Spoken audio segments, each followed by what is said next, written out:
കുവൈത്തിൽ കുത്തേറ്റ് മരിച്ച നേഴ്സുമാരായ മലയാളി ദമ്പതിമാരുടെ മരണത്തിന് പിന്നിൽ പല ദുരൂഹതകളും ഇപ്പോഴും നിലനിൽക്കുന്നുണ്ട്. പലരും പല രീതിയിലാണ് റിപ്പോർട്ടുകൾ ചെയ്തത്. പക്ഷെ അന്ന് യഥാർത്ഥത്തിൽ നടന്നത് മറ്റൊന്നാണ്. സൂരജ് പുറത്തുപോയ സമയം ആ ഫ്ലാറ്റിൽ മറ്റൊരാൾ കൂടി വന്നിട്ടുണ്ട്. ദമ്പതിമാരുടെ മരണം സംഭവിച്ചതിന് ശേഷം അയാൾ പുറത്തു കടക്കുകയും മറ്റൊരു കൂട്ടുകാരന്റെ റൂമിൽ അഭയം പ്രാപിക്കുകയും സൂരജിന്റെയും ബിൻസിയുടെയും ഫ്ലാറ്റിനെ നിരീക്ഷിച്ചു കൊണ്ടിരിക്കുകയുമായിരുന്നു. മരണം ഉറപ്പായതിനു ശേഷം മാത്രമാണ് ഇയാൾ അവിടം വിട്ടത്. ആരാണ് ഇയാളെന്ന് ചോദിച്ചാൽ മുകേഷ് എന്നാണ് ഇയാളുടെ പേര്. ഇയാൾ ബിൻസി വർക്ക് ചെയ്തിരുന്ന അതേ ഹോസ്പിറ്റലിൽ വർക്ക് ചെയ്യുന്ന ആളുമാണ്. ബിൻസിക്കും മുകേഷിനും ഇടയിൽ അരുതാത്ത ചില ബന്ധമുണ്ട് എന്നത് ഹോസ്പിറ്റലിലെ ചിലർക്കും സൂരജിനും അറിയാവുന്ന കാര്യം തന്നെയാണ്. ഇത് കൂടുതൽ വ്യക്തമാക്കുന്ന രീതിയിൽ ബിൻസിയുടെയും സൂരജിന്റെയും സുഹൃത്തായ മറ്റൊരാൾ സംസാരിക്കുന്ന ഒരു വോയിസ് ക്ലിപ്പ് ഞാൻ ഇവിടെ കേൾപ്പിക്കാം. അതിനുശേഷം അന്ന് അവിടെ നടന്ന കാര്യം ഞാൻ വിവരിച്ചു തരാം. നമസ്കാരം, എന്റെ പേര് ഞാൻ പറയുന്നില്ല.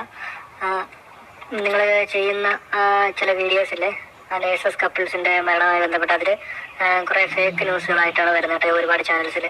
അപ്പം ആൾക്കാരെ തെറ്റിദ്ധരിക്കുന്നുണ്ട്. അതിന്റെ യഥാർത്ഥ കാരണം അതുകൊണ്ട് തന്നെ പുറത്ത് വരുന്നില്ല. അത് എൻ്റെ ഒരു ഫ്രണ്ട് ഈ ഡിഫൻസിൽ വർക്ക് ചെയ്യുന്ന ഒരു സിസ്റ്റർ ഉണ്ട്. ആ സിസ്റ്റർ എൻ്റെ അടുത്ത് ഇതുപോലെ പറഞ്ഞായിരുന്നു. അപ്പോൾ ആരെങ്കിലും അറിയിക്കാൻ പറ്റുമെങ്കിൽ ഒന്ന് അറിയിക്കുക, സത്യങ്ങൾ പുറത്ത് വരട്ടെ എന്നുള്ള രീതിയിൽ പറഞ്ഞത് കൊണ്ട് മാത്രം ഞാൻ നിങ്ങളെ കോൺടാക്ട് ചെയ്തതാണ്. അതിൽ ഹസ്ബൻഡിനെ കുറ്റപ്പെടുത്തിയാണ് എല്ലാ വീഡിയോസും പോസ്റ്റുകളെല്ലാം വരുന്നത്. കാര്യം അവരെ നേഴ്സിംഗ് പഠിപ്പിച്ചെന്നോ ജോലി വാങ്ങി കൊടുത്തെന്നോ അങ്ങനെയൊന്നും, അതൊക്കെ പിന്നെ അയാൾ സൈക്കോ ആണെന്നും പിന്നെ സംശയരോഗിയാണെന്നും ഡെയിലി മർദ്ദിക്കാറുണ്ടെന്നും അങ്ങനെയൊക്കെയുള്ള കുറെ ഫേക്കായിട്ടുള്ള കുറെ കാര്യങ്ങൾ ഇതിൽ പറയുന്നുണ്ട് എല്ലാ വീഡിയോസിലും. അപ്പോൾ ആരോ ഒരാൾ ഇറക്കിയ വീഡിയോസ് ബാക്കിയുള്ള എല്ലാവരും കോപ്പി ചെയ്യുന്നതായിട്ടാണ് എനിക്ക് തോന്നിയിട്ടുള്ളത്. കാരണം എല്ലാവരും ഇതാ പറയുന്നത്. ഇതിൽ അവരെ കൂടെ തന്നെ വർക്ക് ചെയ്യുന്ന ഒരു സിസ്റ്റർ എൻ്റെ അടുത്ത് പറഞ്ഞ കാര്യമാണ് ഞാൻ ഈ പറയുന്നത്. അതിലവർ പറയുന്നതെന്ന് വെച്ചാൽ,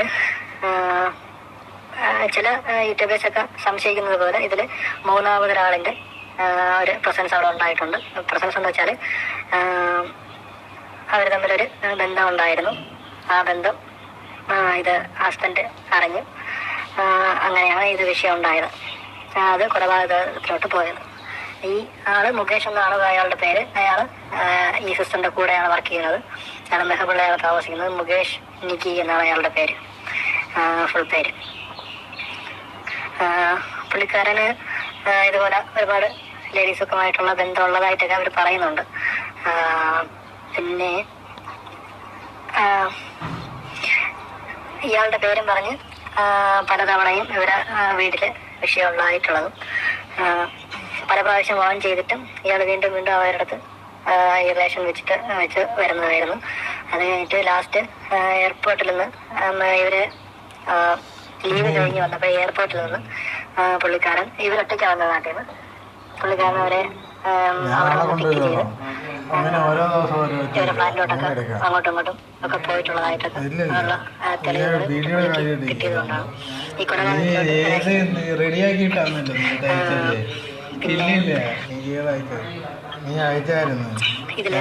പുള്ളിക്കാരൻ ഇത് മർഡർ ചെയ്തതിന് ശേഷം ഫോട്ടോ എടുത്ത് ഈ മുകേഷിന് അയച്ചു കൊടുത്തിട്ട് നിന്നെയും കൊല്ലുമെന്ന് പറഞ്ഞായിരുന്നു.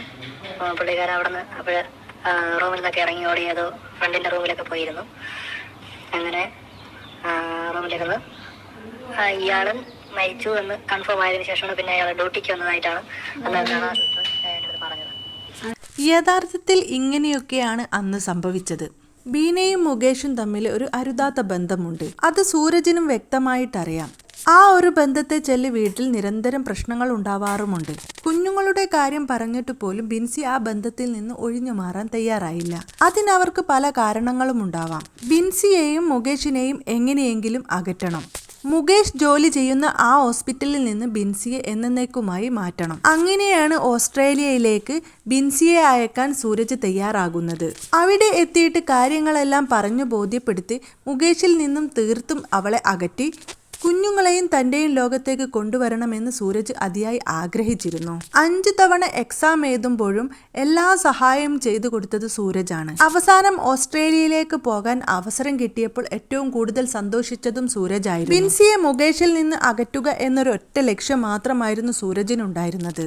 പക്ഷേ നാട്ടിൽ നിന്ന് തിരിച്ചു പറഞ്ഞപ്പോൾ കാര്യങ്ങളെല്ലാം തകിടം മറിയുകയായിരുന്നു.